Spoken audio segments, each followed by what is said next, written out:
रचना की नई नई शादी हुई थी। वो दुल्हन के जोड़े में अपने कमरे में बैठी अपने पति के आने का इंतजार कर रही थी। तभी अचानक उसके कमरे में अंधेरा छा जाता है और वो काफी ज्यादा डर जाती है। तभी लाइट फिर से आ जाती है। वो थोड़ा संभली ही थी, तभी अचानक उसके कमरे की लाइट फ्लिप करने लगती है और फिर थोड़ी ही देर में उसका कमरा पूरा गहरे अंधेरे में डूब जाता है। कौन है यहाँ? प्रदीप जी, क्या आप हैं? प्लीज अगर आप मजाक कर रहे हैं तो ये बंद कर दीजिए, मुझे बहुत डर लग रहा है, प्लीज। तभी कमरे में एक अजीब सी आवाज गूंजती है, जैसे कोई भारी पायल पहनकर छन छन करता हुआ धीरे धीरे उसकी तरफ बढ़ रहा हो। लेकिन उस आवाज के साथ एक और डरावनी आवाज सुनाई दे रही थी, जैसे मिट्टी के मटके आपस में टकरा रहे हों। ये सुनकर रचना की सांसें तेज हो जाती है। कौन है यहाँ? प्लीज लाइट चलाओ, मुझे बहुत डर लग रहा है। कौन है? रचना के इतना कहते ही कमरे की लाइट अपने आप जल उठती है और जैसे ही वो सामने देखती है तो सामने का नजारा देखकर उसकी रूह कांप जाती है। उसके सामने एक भयानक औरत खड़ी थी। उसके लंबे बिखरे बाल, काली पड़ी हुई आंखें और चेहरे पर डरावनी मुस्कान। और सबसे भयानक बात ये थी, उसने सर पर एक नहीं पूरे 5 मिट्टी के मटके रख रखे थे और वो बिना पलक झपकाए बस रचना को ही घूर रही थी। तुम कौन हो? और मेरे कमरे में कैसे आई? देखो आगे मत बढ़ना, चली जाओ यहाँ से, प्लीज चली जाओ। ये सवाल तो मुझे तुमसे पूछनी चाहिए। क्या तुम्हें किसी ने बताया नहीं? इस गांव में नई दुल्हन का आना वर्जित है। अब तुम्हें इसकी सजा मिलेगी। नहीं, मुझे जाने दो, प्लीज मुझे जाने दो। बिल्कुल नहीं, मैं यहाँ तुम्हें अपने साथ ले जाने आई हूँ। मेरे सर पर ये 5 मटके बिल्कुल खाली हैं और मैं अपने इस हर एक मटके में एक नई दुल्हन की अधूरी चीख कैद करना चाहती हूँ। और आज मेरे पहले मटके में तुम्हारी चीख कैद होगी। नहीं, बचाओ, कोई है? कोई मेरी मदद करो। प्रदीप जी आप कहाँ हैं? अरे कोई तो बचाओ। चिल्लाने का कोई फायदा नहीं। अब तुम्हारी आवाज इस कमरे से बाहर नहीं जाएगी। इतना कहते ही वो चुड़ैल सर पर रखे मटके में से एक मटका नीचे रखती है और बाकी के मटके को वहीं जमीन पर गुस्से से पटक कर तोड़ देती है। मटका टूटते ही पूरे कमरे में काला धुआं फैल जाता है और फिर एक दर्दनाक चीख के साथ सब कुछ एकदम शांत हो जाता है। थोड़ी देर बाद जब उसका पति प्रदीप उसके कमरे में आता है तो कमरे की हालत देखकर वो बिल्कुल हैरान रह जाता है। कमरे में कहीं भी उसकी दुल्हन रचना नहीं थी, लेकिन अजीब बात ये थी कि जमीन पर काफी सारे मिट्टी के मटके टूटे हुए पड़े थे।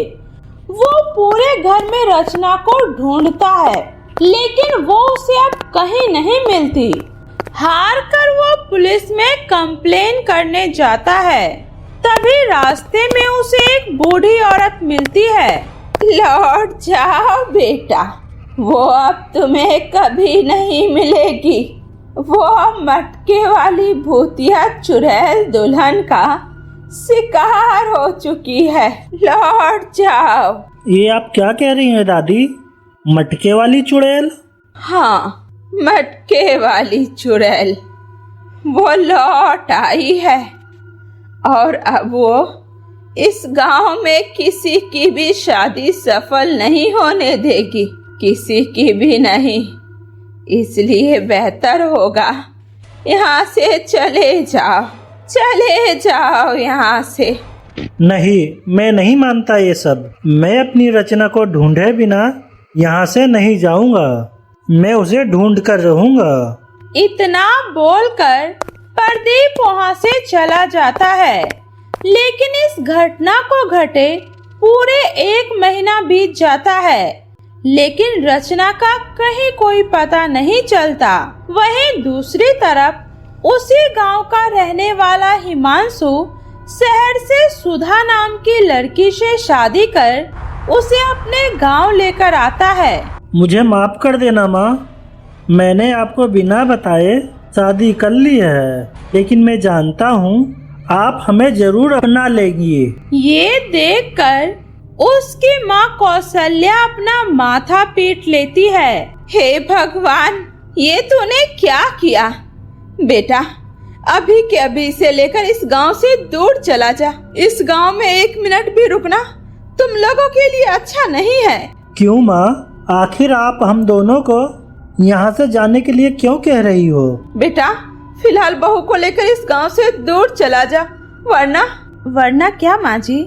बहू, वरना वो मटके वाले दुल्हन आ जाएगी।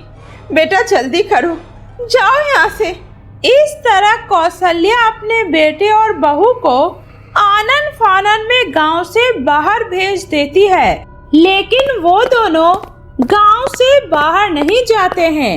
वे दोनों अपने पुराने घर, जो कि उसी गांव में था, उसमें रहने चले जाते हैं। हम लोग यहाँ तो आ गए हैं, लेकिन अगर माँ जी को पता चला कि हम लोग यही हैं, तो वो बहुत ज्यादा गुस्सा करेगी।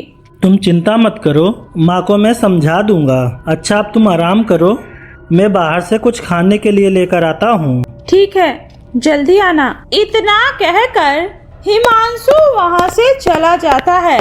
हिमांशु के जाते ही पूरे घर में एक अजीब सी खामोशी छा जाती है। तभी अचानक सुधा को ऐसा लगता है जैसे किसी ने उसके बिल्कुल पीछे खड़े होकर धीमी आवाज में उसका नाम पुकारा हो।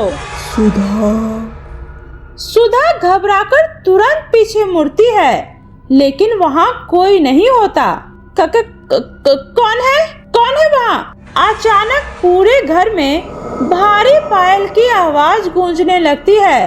इसी के साथ मिट्टी के मटकों के आपस में टकराने की आवाज भी सुनाई देती है। ये सब सुनकर सुधा के रोंगटे खड़े हो जाते हैं। तभी उसे अपने बेडरूम के अंदर से किसी औरत के दर्द से रोने की आवाज सुनाई देती है। वो हिम्मत करके डरते हुए बेडरूम की तरफ बढ़ती है।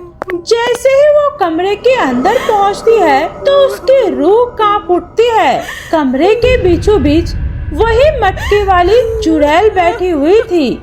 उसके सर पर 5 मिट्टी के मटके रखे थे और उसके सामने जमीन पर एक मटका रखा हुआ था। आखिर तुम भी आ ही गई। आओ मेरे साथ मेरी दुनिया में चलो। नहीं, कौन हो तुम और मुझसे क्या चाहती हो? मैं वही हूँ जिससे पूरा गांव डरता है। मैं मटके वाली दुल्हन हूँ और इस गांव में आने वाली हर नई दुल्हन मेरी होती है। अब तुम्हें भी मेरे साथ चलना होगा। नहीं, तुम ऐसा नहीं कर सकती हो। मैं तुम्हें ऐसा नहीं करने दूंगी। चले जाओ यहाँ से। नहीं, मैं तुम्हारी खुशियाँ तुमसे लेकर ही वापस जाऊंगी। मैं इस गांव की एक भी शादी सफल नहीं होने दूंगी। तुम्हें मेरे साथ चलना पड़ेगा। इतना बोलकर चुड़ैल अपने सर पर रखे सभी मटकों को जमीन पर पटक देती है, जिससे मटके टूटकर चूर हो जाते हैं और गुस्से में वो सुधा की तरफ देखने लगती है, लेकिन वो जैसे ही उसे पकड़ने के लिए आगे बढ़ती है, सुधा चालाकी से अपने साथ लाया हुआ पवित्र भभूति चुड़ैल के ऊपर छिड़क देती है, जिससे चुड़ैल बुरी तरह से तड़पने लगती है। ओह, ये तुमने क्या किया? ये तुमने अच्छा नहीं किया। नहीं। ओह। अच्छा, और जो तुम कर रही थी वो क्या था? क्या वो सही था? हर बुराई का एक दिन अंत जरूर होता है, और मैं यहाँ तुम्हारा अंत बनकर आई हूँ। मेरे बाबा बहुत बड़े पंडित हैं, और उन्होंने ही मुझे ये भभूति सिद्धि दी थी, और मुझे तुम्हारे बारे में इस गांव में आने से पहले ही पता चल गया था। नहीं, ये तुमने अच्छा नहीं किया।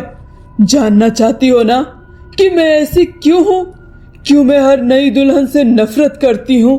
तो सुनो, आज से लगभग 20 साल पहले मैं भी तुम्हारी तरह इस गांव की ही लड़की थी। मेरा नाम गौरी था। मैं इस गांव के गरीब कुम्हार की बेटी थी। मेरे पिता मिट्टी के मटके बनाकर अपना घर चलाते थे। पूरे गांव में हमारे बनाए मटकों की बहुत इज्जत थी।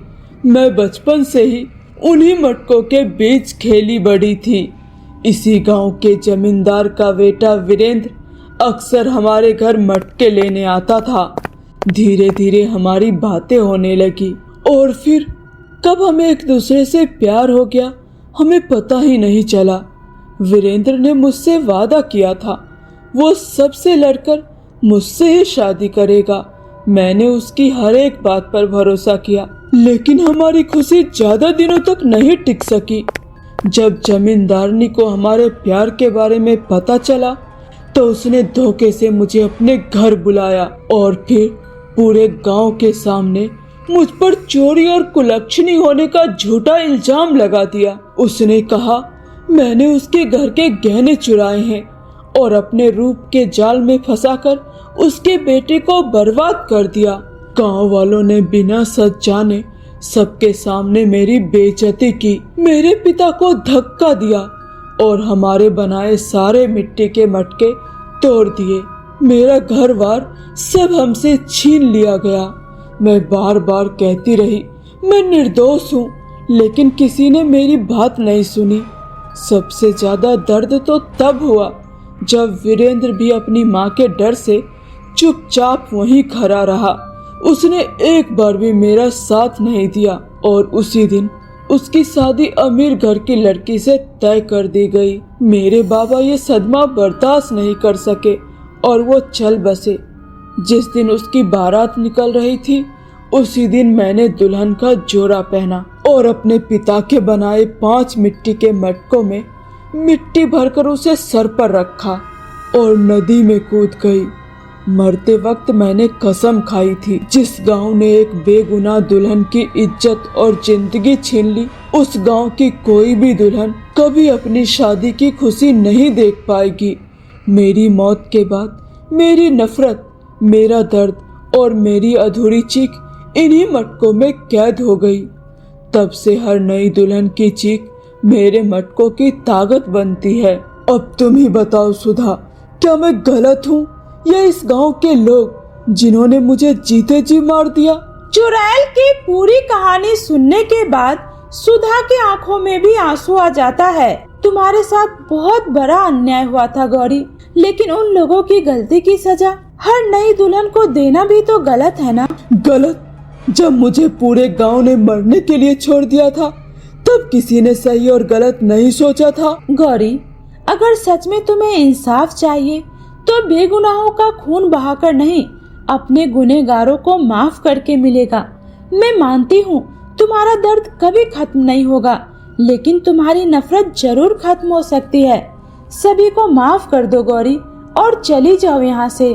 सुधा की बात सुनकर चुड़ैल की आंखों से आंसू बहने लगता है। धन्यवाद सुधा, तुमने मेरी नफरत नहीं मेरे दर्द को समझा। अब मैं यहाँ से जा रही हूँ। इतना कहकर गौरी की आत्मा भी हमेशा के लिए इस दुनिया से मुक्त हो जाती है।